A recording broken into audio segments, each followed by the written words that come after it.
Selamat datang di Novel Audioku Channel. Terima kasih sudah mampir di Novel Audioku Channel. Bantu untuk klik tombol subscribe dan like untuk berkembangnya channel ini. Dan jangan lupa untuk nyalakan loncengnya agar selalu mendapatkan notifikasi terbaru dari Novel Audioku Channel. Silahkan menikmati cerita novel favorit Anda. Mari kita lanjutkan kembali kisah novel Aiden Enzo Kehidupan Super, episode 274, bersama Novel Audioku Channel. Selamat mendengarkan. Masih bersama Novel Audioku Channel, mari kita lanjutkan. Kota ini penuh dengan angin dan hujan. Kota Luofeng malam ini sangat ramai. Di jalan, ada 2 kali lebih banyak orang dari biasanya. Kamar dagang bawah tanah akan diadakan lebih awal malam ini, di gedung teater kuno di kota Luofeng.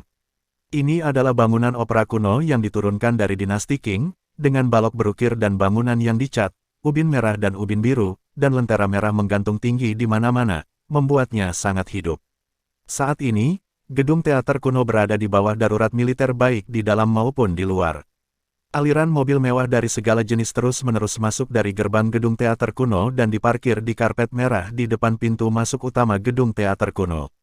Di dalam mobil, satu demi satu, petarung besar yang glamor, ditemani oleh teman wanitanya, memasuki gedung satu persatu. Orang-orang ini, di dunia luar, semuanya adalah tokoh berpengaruh di kota yang terkenal. Ini benar-benar penguasa, dan malam ini, mereka berkumpul bersama hanya untuk kamar dagang bawah tanah.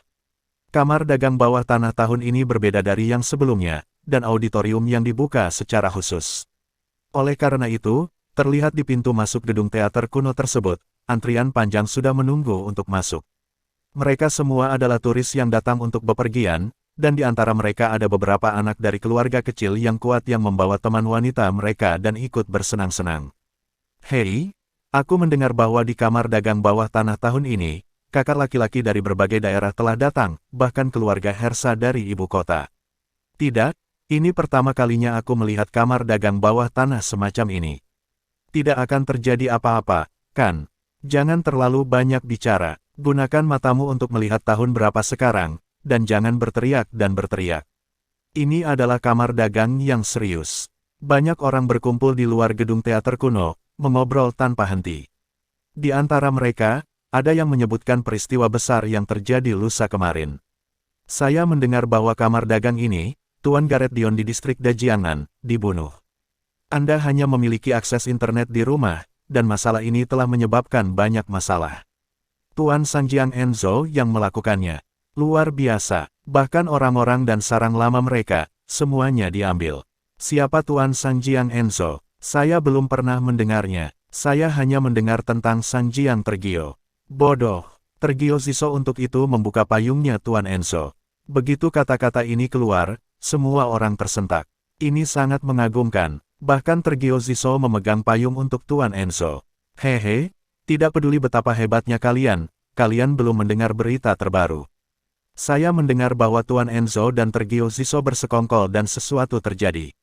Bagaimana kamar dagang bawah tanah ini bisa diadakan sebelumnya, dan semua orang tidak sabar untuk mengukir Sanjiang. Di tengah kerumunan, seorang pria yang agak tampan, juga berpakaian avant-garde, memeluk sosok seksi dan meniup permen. Untuk sementara waktu, ada pendapat yang berbeda. Kembali ke gedung teater kuno. Di teater saat ini sudah banyak kakak-kakak dari daerah. Seluruh gedung teater berbentuk lingkaran, dengan panggung di tengah, dan 8 kursi di setiap sisi. Panggung, yang merupakan tempat duduk dari 16 petinggi yang berpartisipasi dalam kamar dagang kali ini.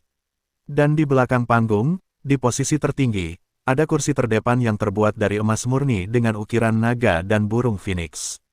Itulah posisi pemenang akhir kamar dagang bawah tanah tahun ini. Mewakili distrik Dajiangnan, Sanjiang, Jinling, dan beberapa daerah lainnya, penguasa yang diakui. Bisa dikatakan, saat itu, Bowen Liu duduk di kursi utama itu. Ini juga yang ingin diperjuangkan banyak orang malam ini. Kursi pemimpin, orang pertama. Siapapun yang duduk akan memiliki hak mutlak untuk berbicara. Dan malam ini, hanya ada 3 kandidat untuk kursi ini. Distrik Dajiangnan, Klub Qianlong, Fredrik Kanio. Jinling, Meng Yuse, Palon Doyle. Ibu kota, keluarga Hersa. Di antara mereka, pemenang terbesar tidak lebih dari keluarga Hersa di ibu kota yang tidak pernah muncul. Keluarga Hersa memiliki energi yang besar. Namun, Freddy Kanio dan Palon Doir tidak akan menyerah begitu saja. Bahkan banyak pasar yang sudah dibuka, jadi bertaruh siapa yang akan mengambil posisi teratas malam ini. Jumlah transaksi telah mencapai puluhan juta. Di antara mereka, yang memiliki peluang tertinggi tidak lain adalah Tuan Sangjiang Enzo. Karena, semua orang tahu bahwa Tuan Enzo dan Tergio Ziso tidak lagi dapat berpartisipasi dalam kamar dagang bawah tanah ini. Namun, kesempatan masih terbuka. Peluangnya ada di tahun 30-an. Dengan kata lain, jika Anda bertaruh pada Tuan Enzo untuk menang, Anda bisa mendapatkan miliaran. Tapi kecuali keajaiban terjadi, di kedua sisi panggung pada pertemuan ini, petinggi dari berbagai distrik terus keluar dari belakang panggung, berjalan ke depan panggung, lalu duduk di kursi Grandmaster. Beberapa orang yang saling kenal melambaikan tangan dan saling menyapa. Di permukaan, mereka sopan seperti saudara, tetapi begitu mereka duduk, wajah mereka menjadi dingin, memikirkan bagaimana mereka akan saling menghancurkan sampai mati nanti. Segera, acara utama datang. Tuan Kanio ada di sini. Teriak seseorang di kerumunan. Kakak laki-laki yang sudah mengambil tempat duduk mereka berdiri satu demi satu, dan tersenyum pada Freddy Kanio yang berjalan keluar dari belakang panggung. Freddy Kanio mengenakan setelan tang hitam, tampak bersemangat dan tersipu. Dia pasti akan memenangkan posisi teratas malam ini. Tuan Kanio, duduklah. Saya khawatir Anda adalah pemimpin malam ini. Seseorang melangkah maju saat ini dan memuji. Freddy Kanio melambaikan tangannya dan berkata, "Hei, yang paling penting adalah berpartisipasi." Setelah selesai berbicara, Freddy Kanio berjalan ke kanan, kursi Grandmaster ditandai dengan nomor 3, dan tersenyum pada semua orang. Freddy Kanio duduk, kemudian, dia melirik ke kursi guru agung kedua dan pertama, dan pikirannya penuh dengan pikiran. Apakah dia tidak ingin duduk di sana? Memikirkan, karena itu juga merupakan simbol kekuatan dan status. Namun, dia tidak berani. Karena masih ada dua karakter yang tidak muncul.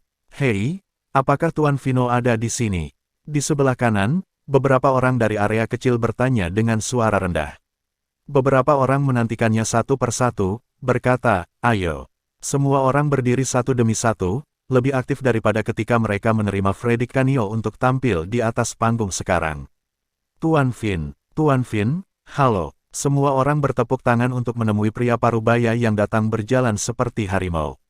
Mengenakan seragam militer abu-abu, dia berperilaku seperti seorang jenderal di setiap gerakan, dengan alis tebal dan mata harimau, wajah tegas dan tenang, dan aura mendominasi memancar dari seluruh tubuhnya. Di belakangnya, diikuti oleh 4 murid berpakaian seragam, semuanya dengan wajah bangga. Sepertinya, pemandangan seperti ini sudah terlalu sering terlihat. Semua orang tahu bahwa Palon Doir, klub ikan yang ganas, adalah ahli seni bela diri, dan dia memulai klub dengan seni bela diri. Setelah duduk sebentar, Freddy Kanio juga bangkit, berjalan menuju Palon Doir dan berkata sambil tersenyum, "Tuan Vin, silakan duduk." Palon Doir melirik Freddy Kanio dengan acuh tak acuh, mendengus dingin, berjalan langsung ke kursi guru besar kedua, duduk langsung, melipat tangan di dadanya, mengamati penonton dengan sepasang mata harimau, dan kemudian menyipitkan mata sedikit untuk mengistirahatkan pikirannya. Sombong, semua penonton mengabaikannya, bahkan Freddy Kanio. Palon Doir tidak mengangkat alisnya untuk melihat kedua kalinya. Freddy Kanio diam-diam mengepalkan tinjunya, menangkupkan tangannya dengan semua orang, dan berkata, "Semuanya, duduklah." Lalu dia duduk lagi, namun, di dalam hatinya, dia sudah tidak puas dengan Palon Doir. Bagaimana mengatakannya, keduanya adalah kakak laki-laki di wilayah yang sama, dan kekuatan mereka sebanding. Dalam hal senioritas, Freddy Kanio adalah satu generasi di belakang, tetapi dia baru saja memberikan wajah yang cukup. Dan Palon Doir ini tidak memperlihatkan wajahnya. Sial, Tuan Hersa ada di sini. Tiba-tiba, suara nyaring bergema di antara para penonton. Kecuali Palon Doir, semua orang berdiri dan melihat ke belakang panggung. Terima kasih sudah mampir di Novel Audioku Channel. Bantu untuk klik tombol subscribe dan like-nya untuk berkembangnya channel ini. Novel Audioku Channel akan memberikan lebih banyak lagi cerita novel yang lainnya dalam versi audio.